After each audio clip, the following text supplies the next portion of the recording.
Selamat pagi Pak Tegar. Pada kesempatan kali ini, kelompok kami akan membahas mengenai C-Limited dan hubungannya dengan Shopee. C-Limited adalah sebuah perusahaan teknologi terkemuka yang berbasis di Asia Tenggara. C-Limited memiliki 3 divisi utama yang mencakup e-commerce, game, dan pembayaran digital. Salah satu divisi terbesarnya adalah Shopee, dan yang akan kami bahas adalah Shopee.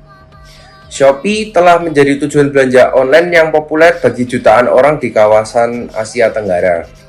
Shopee menawarkan berbagai produk dan layanan, mulai dari barang elektronik, fashion, kebutuhan sehari-hari, hingga produk makanan dan minuman. Melalui inovasi dan investasi yang terus-menerus, C-Limited dan Shopee terus berkembang dan menjadi pemimpin dalam industri teknologi di Asia Tenggara. Baik, untuk penjelasan selanjutnya, kelompok kami akan memaparkan analisis kelompok kami mengenai Shopee. Bisa dilihat di sini dari tabel pada kuartal 2017 hingga kuartal pertama 2019, Shopee selalu mengungguli top e-commerce sebagai top e-commerce yang paling sering digunakan. Kemudian bagaimana kita memperkuat dan memperluas pangsa pasar di e-commerce. Untuk memproses pangsa pasar di e-commerce, berikut ini ada beberapa strategi yang dapat diperhatikan. Untuk poin yang pertama, meningkatkan visibilitas online. Kemudian yang kedua, menawarkan pengalaman pelanggan yang unggul. Kemudian poin ketiga, memperluas jangkauan produk. Untuk poin yang keempat, meningkatkan kepercayaan pelanggan. Dan poin yang terakhir, yaitu yang kelima, mengoptimalkan pengalaman pembelian. Kemudian kenapa kami memilih Shopee? Kami memilih Shopee karena sebagai aplikasi yang telah banyak digunakan konsumen. Hal ini dibuktikan bahwa Shopee telah di-download lebih dari 4 juta kali dan mempunyai lebih dari 600 pengikut. Ambisili merupakan C-Limited yang menjadi perusahaan internet terbesar di dunia C. Dan juga investasi awal ini berawal dari Tencent yang memberi Garena keunggulan strategis dalam pengembangannya. Dan juga partisipasi raksasa internet ini di China cukup meningkatkan kepercayaan pada perusahaan di Forest Lee. Dan juga di perusahaan reseller lainnya yang dapat membantu menaik investor keluarga dan juga modal institusional di sepanjang jalan. Nah, diharapkan oleh adanya ekspansi ini membuat harga sahamnya itu meningkat. Salah satunya itu pada di negara India dengan jumlah populasi sebanyak 1,5 miliar. Dan juga karena di sana itu penggunaan ponsel cerdasnya cukup tinggi, maka dapat meningkatkan pendapatannya lebih dari USD 86,3 miliar yang dapat membuat si ini melakukan peluncuran Shopee di pasar. Nah, perusahaan ini menyesuaikan bauran produk secara hati-hati dan juga preferensi konsumen lokal karena penjualannya khusus di pasar yang dapat membuat Shopee ini memperkerjakan tim lokal di Korea Selatan untuk transisi penjual ke e-commerce termasuk ke pemasaran, pembayaran digital dan juga logistik jasa. Masalah yang dihadapi Shopee. Masalah yang dialami Shopee salah satunya pada Januari 2022, Badan Perdagangan mengajukan banding ke Komisi Persaingan India atau CCI. Pada intinya, mereka menuduh Shopee melakukan bisnis di India dan menyalahgunakan investasi Cina. Merespon hal ini, pemerintah India melarang akses ke 54 aplikasi seluler karena masalah ini. Akibat dari kasus larangan aplikasi seluler dan hambatan ekspansi Shopee di India berdampak pada kurangnya kepercayaan pemegang saham terhadap ambisi global C-Limited dan membawa kemunduran yang besar bagi ekspansi share. Pasar juga merespon dengan penurunan harga saham sebesar 18% dan menghilangkan 16 miliar US dollar dari nilai pasar dalam sehari. Hal ini cukup berpengaruh terhadap SEA, di mana SEA gagal dalam melaksanakan pemahaman pasar dan adaptasi lokal. Hal ini dapat dilihat bagaimana Shopee tidak dapat mempertahankan keunggulannya di India yang berdampak pada penurunan pendapatan SEA.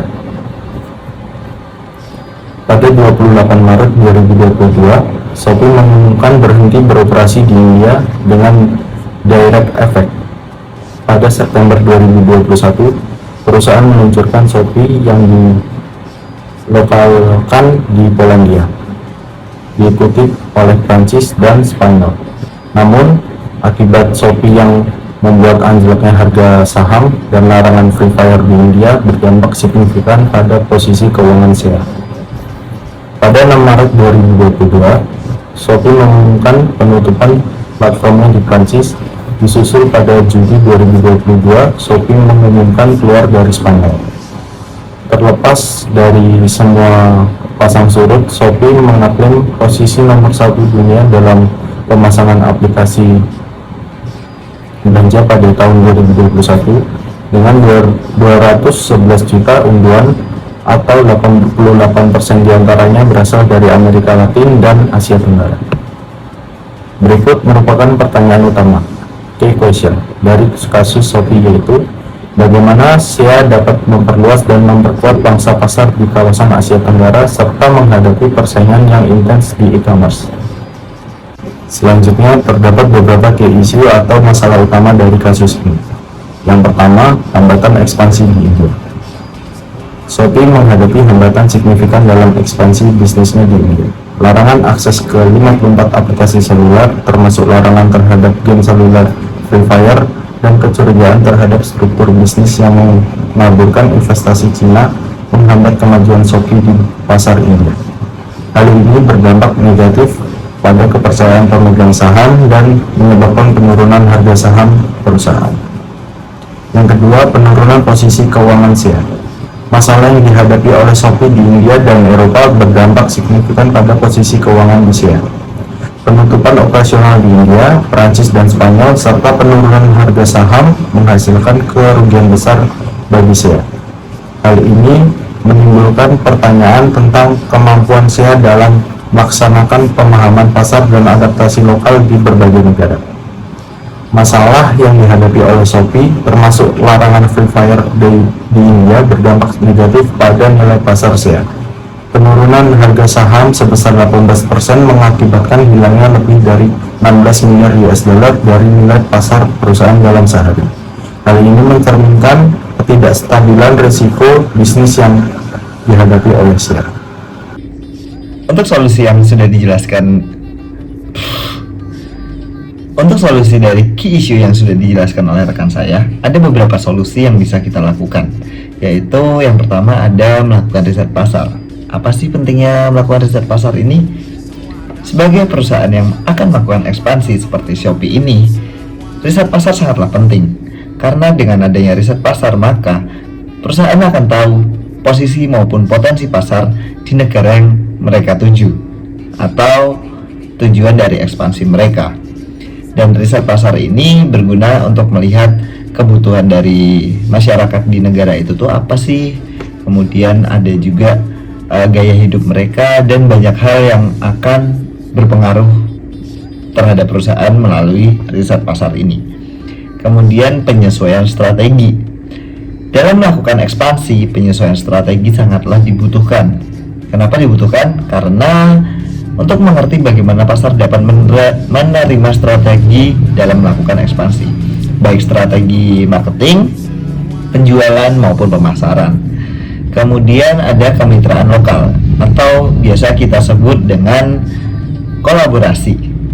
Nah, dengan adanya kemitraan lokal ini, maka UMKM di berbagai negara itu akan setuju dengan adanya keberadaannya perusahaan itu, adanya Shopee di negara mereka, karena mereka akan merasa diuntungkan dan akan mendukung adanya aplikasi Shopee itu atau perusahaan itu.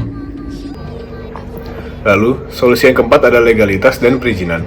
Dalam melakukan ekspansi di berbagai negara, maka legalitas dan perizinan sangatlah penting. Hal ini dikarenakan setiap negara memiliki legalitas yang berbeda-beda.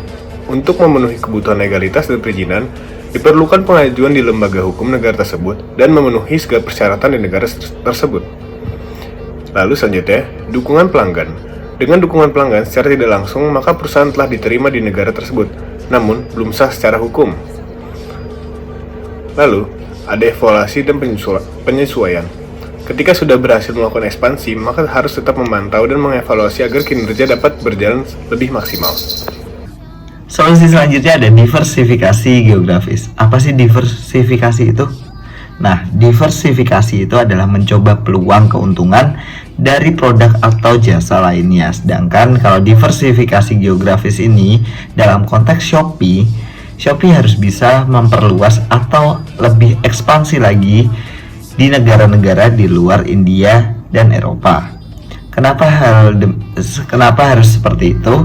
Karena untuk menutup kerugian akibat penolakan di Eropa dan India. Untuk solusi selanjutnya ada inovasi produk dan jasa. Shopee harus terus mengembangkan produk dan jasa yang menarik untuk menarik konsumen yang baru.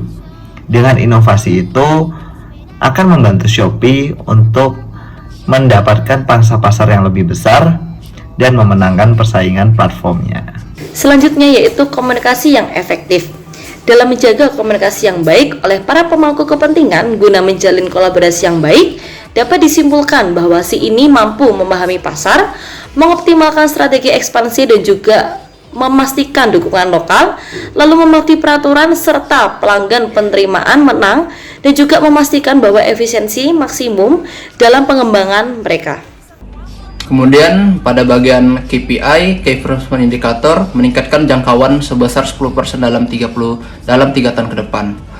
Ada beberapa poin. Poin yang pertama yaitu spesifik.